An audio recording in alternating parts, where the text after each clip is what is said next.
Hello and welcome to the WPAOG podcast. This episode features an interview with Cadet Justice Gabriel, a life science major at West Point, class of 2024. He's a recipient of the Stamps and Goldwater scholarships and plans to pursue a career as an Army physician scientist. At West Point, Cadet Gabriel is engaged in research on the molecular mechanisms that cause toxicity after exposure to biological threat agents and the accumulation of proteins during Alzheimer's disease.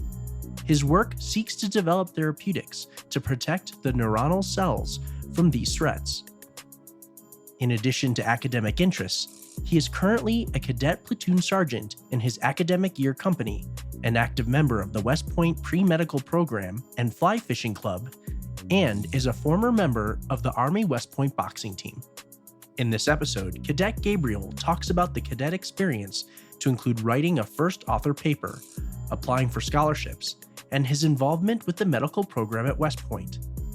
Now, please enjoy this interview between Cadet Justice Gabriel, class of 2024, Dr. Ryan Limbacher, Director of the Center for Molecular Science at West Point, and your host, Jamie Enos, Associate Director of Communications at the West Point Association of Graduates.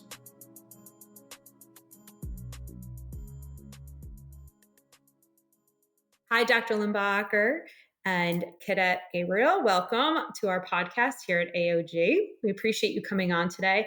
I'm personally really excited to host you today because I think the AID program and Projects Day and cadet research is so integral to the cadet experience at West Point.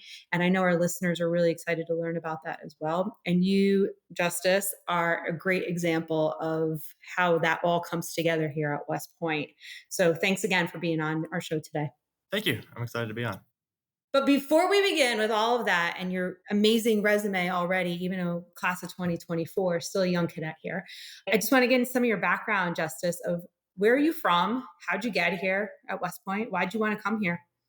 Yeah, of course. So I am from Portland, Oregon. I'm from a family of 6. I have 2 younger sisters back in high school and an older brother who lives in Italy.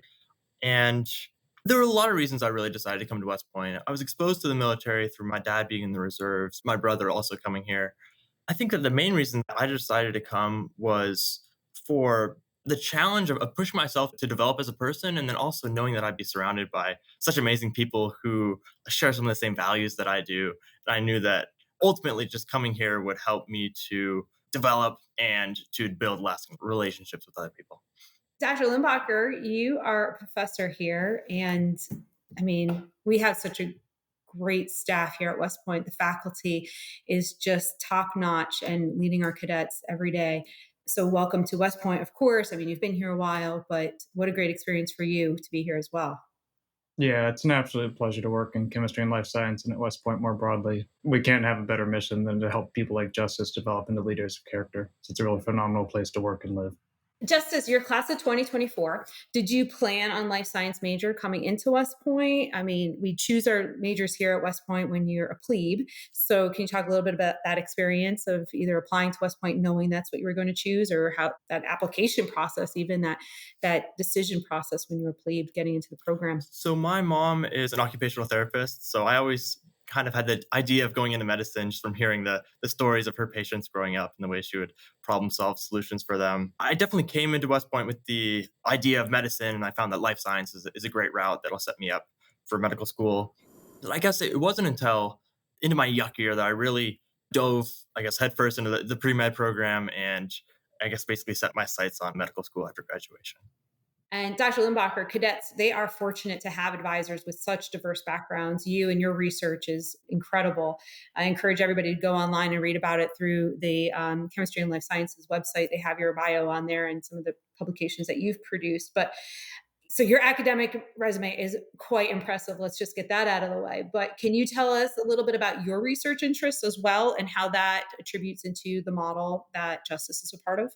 Yeah, absolutely. So my lab really focuses on cognitive neuroscience. We're really looking at how certain toxins can target neuronal populations in the brain and what we can do to prevent it. So most focused on Alzheimer's and Parkinson's and other neurodegenerative diseases, looking at the mechanisms by which proteins, which we all have in our heads and they're doing their normal physiological roles, start to misbehave with aging. And so on the DoD side of things, Alzheimer's is a threat to every aging population, but there is an increased risk factor upon traumatic brain injury exposure. And so my lab's really particularly interested in how traumatic brain injuries can potentiate the risk factors for Alzheimer's disease. And at the molecular level, what can we do with potential therapeutics to slow or stop these processes from happening in the first place? And alongside that, we've been very fortunate to leverage some of the lessons we've learned against neurodegenerative diseases to try to target other toxins. So things that aren't necessarily inside our body, but we could be exposed to, whether that's through occupational exposure anywhere in the world, through military service. Really, it's a broad skill set that we can try to leverage these methods to understand toxicity in a general way. And for me, I'm one of many faculty at West Point, and even within just our department. So it's really quite wonderful that we have such diverse and broad research interests academy-wide, let alone within one specific department. I mean, just in our houses here, we look at a ton of energetics, materials research, next generation batteries, neuroscience. The list goes on and on and on. And in a typical semester, we have about 100 to 120 students that are doing research with us. And as a primarily undergraduate institution, people like Justice are what make it happen. I mean, we've got so much time in the day between research service and teaching that without students like Justice, who are really phenomenal in driving these projects forward and taking ownership of them, the work doesn't really get done. So it's a nice blend of diverse experiences and incredibly passionate students to help us try to get these projects to fruition. Right. So Justice, you have taken this role in chemistry and life sciences, right? And as a life science major, and you are now first author on this paper, which is titled, you ready for this? I'm gonna try this. Ready?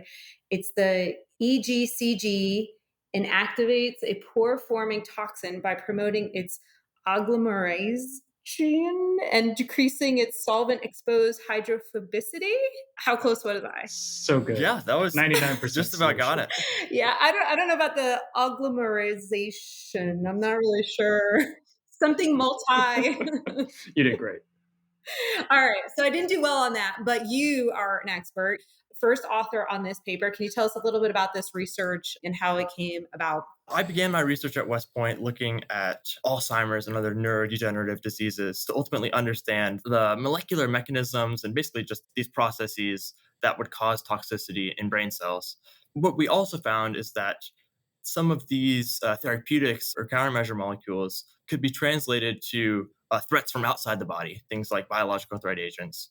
These toxins that we're using in our lab are safe, and they're just models of the more serious threats that people could experience, I guess, on the battlefield or in other situations. But our goal really is just to understand, again, this molecular mechanism to ultimately protect cells from this class of toxins. And that's really what we found in this paper, is that this molecule EGCG, which is commonly found in tea, can protect brain cells from these model biological threat agents.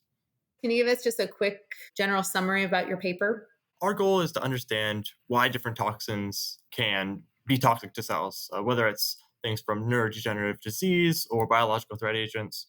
So we found that EGCG can protect the cell membrane from the effects of these toxins by causing the toxins to increase in their size and to decrease in their hydrophobicity, which ultimately decreases their affinity for the cell membrane, which is the root cause of that toxicity. And then this paper really led us to have a deeper understanding of this membrane toxin countermeasure interaction. Yeah, Justice is exactly right. And it's worth adding. So the publication of this was actually supported with AOG donation funds as well. So through that margin of excellence type support, we're able to get this research that Justice has worked on for years out, open access to the entire biomedical research community. And having that distinction enables Justice to apply for scholarships in the future, to apply for medical school. So these kind of donations really help support our students directly. Each year, approximately 15% of the resources available to the Academy comes from private funding. So it's really great to hear that AOG can support cadets like Justice. So you take this experience in the classroom, you make it more collaborative, you have some instructor feedback and professor feedback. And then are you working also outside of West Point with other people and teams, or how does that work? So I had Dr. Limbacher as my general chemistry 2 instructor, and he kind of exposed me to some of the projects that he was working on. And then I was able to, I guess, learn the fundamentals of these projects. And then ultimately, as I began to learn the techniques in a little more depth, I was actually able to lead some of these projects and also mentor some other people along the way. As I have progressed throughout my time at West Point, there have also been opportunities to present this work outside of West Point at conferences such as the Biophysical Society meeting or just some local conferences around. Additionally, over the summer, I actually received funding to attend the University of Cambridge for a 2-week IAD to continue this research with one of our partner labs there. Had leadership within the lab and then leadership outside the lab. You're carrying this full load of classes. You've got USCC that you've got to also maintain the standard in, right? How are you balancing all of that, and how is that influencing work in your leadership model as you lead these teams through that?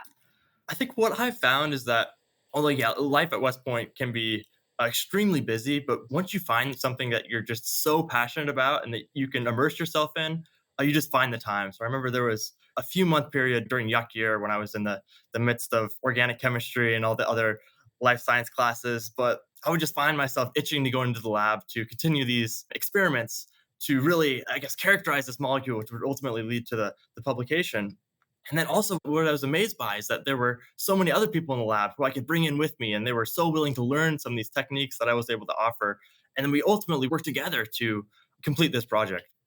Justice is extremely humble, so I'll brag about him for a second. He really went from delving into the experimental methodology to really driving his own projects forward. And one of my favorite and probably most satisfying experiences so far as a faculty member, he came and proposed the idea for this paper to me. And I remember pretty clearly telling him, I think we should try it, but I don't think it'll be strong enough to work. And he goes and does the experiment. So we set it up and it works perfectly. And now he's got a first author paper. So it's pretty rewarding when you give the students like Justice the tools to succeed, and then they really take ownership, drive the project forward, and lead to something that's not just useful within these walls and for his career, but for the whole biomedical community potentially. And what's even more special, he was at Walter Reed doing an AID and a lot of physician shadowing, and a couple of our lab coworkers, other cadets were there as well. And he really took the onus to adopt a leadership role innately and help them be mentored through writing scholarly publications because they were a little less experienced than he was. So you really won't find a better example of a student who immersed himself in the scholarship, not just for its potential to help him get into medical or graduate school, but for its potential to help service members and the community at large. But not just focused on the science, but really bringing other people with him, helping his peers develop, helping West Point as an entity. And through that hard work, dedication, and just by being an awesome person that he is, he's earned so many scholarships and fellowships, and I'm sure there's a lot left to come. So you've got Stamp Scholarship, Goldwater Scholarship, a first author paper. You're thinking about going for some international and national fellowships. So all these experiences, a lot of which were helped supported by AOG, really enable students like Justice to go out there and really achieve absolutely incredible and lofty ideals. Yes, we should congratulate you, Justice, on the recent announcement of the Goldwater and the stamps as well. The Graduate Scholarship Program is West Point's official sponsor for cadets competing for prestigious scholarships. And I think you went through that with your stamps scholarship. The funds for that program is, like Dr. Limbacher had mentioned, provided by AOG and donations that we help support that program with. Can you tell us a little bit about applying for those scholarships and what that's been like? Because that's a whole nother element that lays on top of cadet life at West Point. I've been super fortunate to have mentorship throughout the processes and the processes of creating those applications for stamps and Goldwater, both from Dr. Limbacher and from older members of our group who went through the same process and were able to help me out with that. Great role model, right, with Dr. Limbacher, because he also had that award at one point. Well, we won't date you and give you the year, Dr. Limbacher. We'll just keep it generic. But that model relationship and that mentorship role becomes very important between the faculty and the cadets here at West Point. And I think that's part of the dynamics as you explore things, you get those opportunities because we've been so rewarded with the people that work here and that can mentor cadets and guide them through those situations. So for me in particular, it's an incredibly gratifying role to help educate, train, and inspire these students. But beyond what we can do to help them with interesting projects, guide them through realistic experiments, make sure they're safe at all times, in the lab itself, there's actually a very strong cadet leadership role. So Justice alluded to Ryan Kreiser, Aiden Wright, some other cadets. Ryan Kreiser's a second lieutenant now, Aiden Wright's a firstie, who have been in the lab several years before he got involved. And so within the paradigm of the research group, those who are so successful like Justice actually intrinsically adopt a leadership role. So now Justice is at the point where he's training 6 or 7 other cadets to get them the opportunities that he's had now as a Cal and a firstie. So beyond just delving into the scholarship and helping them gain technical knowledge, research for us is really a conduit to help them become better leaders, better service members, better scholars. And through all these experiences, my goal for every student is to help them develop into a critical problem solver that's going to tackle the next generation of medical, Army, DoD problems. And so I think there's really few better opportunities to accomplish that goal and help contribute to the broader mission of West Point than to delve into unknown research. I mean, this isn't something that Justice can go read about in a textbook. He has to create the knowledge. And so seeing someone like him propose an idea, execute it, spend over 200 hours in the lab writing up the paper to actually bring it to fruition, get it published, and have all this success, I think by far that's the most gratifying thing that I can do as a faculty member. Sure. The fortitude to get through that is something else as well.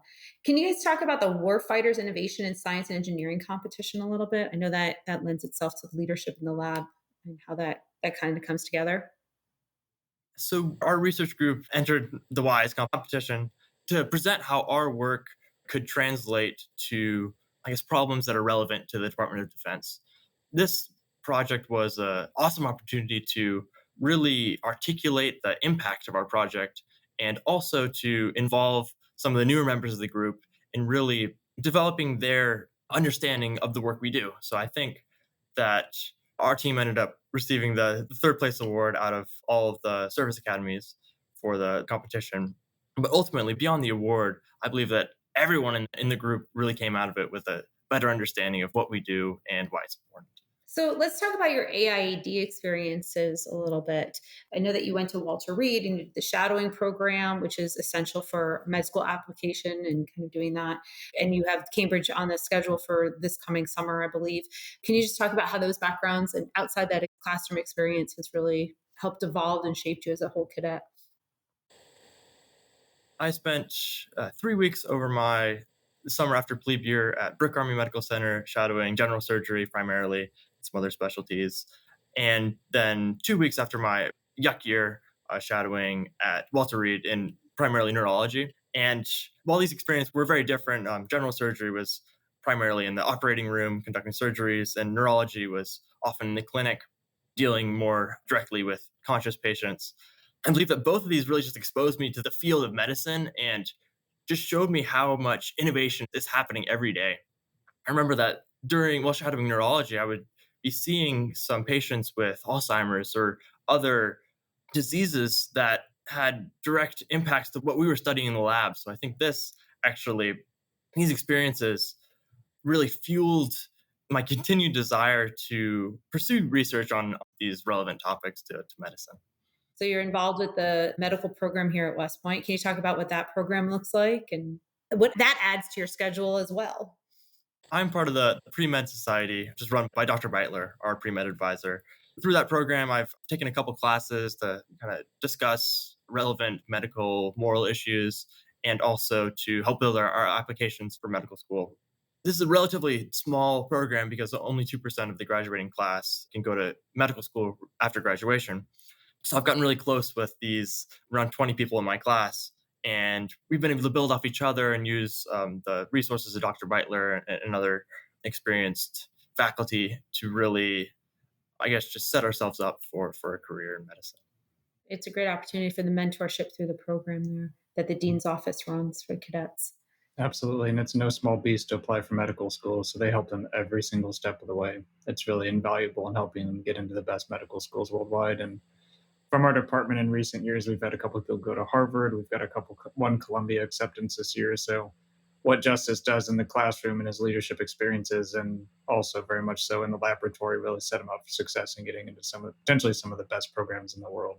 Hopefully his MCAT score comes back just as good as the whole rest of his application, and he'll be going for the top schools. I think, Justice, maybe you can comment on a little further. So you're in a unique spot having all this research experience in neuroscience. You can do much more, rephrase that. So you've got such a unique background and so much time spent in the laboratory. You can really leverage research as a tool, not just to practice medicine, but try to advance the state of medicine. So I think maybe you can talk about your future ambitions as a physician scientist and what roles maybe in the Army you'd like to fulfill, not just practicing medicine, but taking it to the next step and potentially filling important roles for the DoD as a problem solver and a policy shaper. One of the big things that I feel like I've learned at West Point, both through research and just through the cadet experience, is problem solving. So I think that's also one of the main reasons that I've been drawn to medicine and particularly medical research. As I continue my career, I want to continue this problem solving and then also, as a physician, directly applying those sorts of research solutions to patient care. In the future, I would like to see myself as a leader in Army medicine, really seeking to discover like new and creative ways to treat patients and to ultimately make a lasting impact on medicine in general. I think I'd just like to ask a couple questions about cadet life. You have a huge academic load that you're carrying through here these 47 months, and the mentorship is so important through that. But, can you tell us a little bit about your daily life then? How's your schedule look and how do you get through that? It starts out with formation at 6:50 in Central area. And then after that, I have classes on and off until around 4 o'clock, 1600. And then after classes are finished, I will either go to company athletics. I'm the G2 coach for submission grappling. So that's been a fun time. I'm developing the people on the team. And then on days I don't have grappling, I'll often find myself in the lab conducting experiments or passing cells or doing other things that need to be done. And then in the evenings, I'm currently serving as a platoon sergeant in my company. So there's often just little issues that come up that have to be addressed in the evening. And then later in the night, I do my homework for the next day, and then we try to get to bed before it's too late and start all over again the next day. And as Justice's biochemistry instructor, I can attest he's got plenty of homework to do. Yeah, the weekends, I guess, can depend on how busy they are. If we have military training or football games, but weekends are another opportunity for me to go into the lab and really dive into some bigger projects or to get ahead on homework for the week. So what's your favorite place on West Point? Like, where do you go to study? Where do you get that time away? Or where do you take that break to kind of reset? When I can, I do try to get off West Point. Over the weekends, my girlfriend and I will often go to New York City. We have our few favorite restaurants. Little Steam Buns has great ramen. During the week, I try to find little times to relax or reconnect. Some of my favorite spots are off of Trophy Point. There are a few good benches and quiet places out there. When the weather's getting nicer, I try to do homework outside as well, just to reconnect with nature a little bit. Get out of the lab for a second. Yeah. So what are the next steps? What have you got next? I mean, you're only 2024 grad, so we've got some time here to follow you, which is going to be really great. What's the next on your to-do list? I'm currently applying to medical school and also to some first and graduate scholarships such as Rhodes, Gate Cambridge, Marshall. So my plan is to continue at graduate school after graduation, and then ultimately just to see where that takes me to become a leader in Army medicine. Do you have any advice for future cadets? There's so many opportunities at West Point. I guess some of these opportunities I didn't even realize until this far into my cadet career. So I guess the advice I would have would be to seek out this mentorship and to really take advantage of some of these opportunities that West Point can offer. I know many of us feel bogged down by lack of free time, but what I've found is that just finding those few things that I am very passionate about and that I can immerse myself in, and then really seeking mentorship and opportunities through those interests. Dr. Limbacher, it must be really amazing to watch your cadet kind of go through this process and all the way through. So what do you see on the horizon here? Justice has a lot on the horizon. All the hard work he's done to get to this point really enables a lot of further opportunities. Scholarships often beget other scholarships. So now that he's gotten Stamps Goldwater, he's in a prime position to go for potentially Gates Cambridge, Rhodes. So as a first year, I think we'll definitely be supporting him through the Graduate Scholars Program. Definitely will help him a lot with his applications there. On the research side of things, thankfully, I still have him for over a year. So we've got a lot of projects that he's currently working on, and we're going to try to really push forward before graduation. In doing so, he's also helping the younger members of our group gain a lot of critical skills that will give them future opportunities as well. So I think for Justice, there's nothing I got to really coach him on. He's just an awesome student, awesome person, very humble, very responsible. So I know just innately he's going to take great care of his peers. He's going to bring others with him. And as we get beyond first year, hopefully he gets a national or international fellowship. That would be awesome. But he's going to be highly competitive for medical schools as well. I guess the dream trajectory for Justice would be if he gets this 1 or 2 year master's degree, go somewhere like University of Cambridge, gain technical skill sets in a specific discipline like chemistry, biochemistry that will help him be an even better researcher than he already is. And then matriculate after that into medical school. And assuming he does well in the MCAT, which I'm confident he probably will, he's going to have some pretty good options. And long term in the future, I mean, I always try to keep in touch with my students. We've got someone who's doing graduate school at Purdue. This is my 4th year at West Point, so I don't have a ton of people that have graduated out of my group yet. But I always try to stay in touch with the students, and I regularly call on my old mentors from my undergraduate and graduate days to give me guidance in my career. So I'm very happy to fill that role for my students as well and just watch their success. My first research cadet ever is about to finish his time at Brown Medical School. We were just chatting the other day. So it's awesome to see what these amazing students accomplish. I think for me as a faculty member at West Point, we're very fortunate. I mean, beyond the little things like attendance is compulsory, students have to come to class. The broader picture, you've just got phenomenal, service-oriented, respectful, wonderful students, and they have passions like Justice has for research, for medicine, for going and branching infantry, leading in the Army. I mean, it's so diverse. You never know what student's going to walk into your classroom. So just getting to know them on a personal level and somehow trying to play a role in supporting their lifelong goals, it's incredibly rewarding. And I just absolutely can't wait to see what Justice does next. He's been so good so far, and I think the future is just as bright.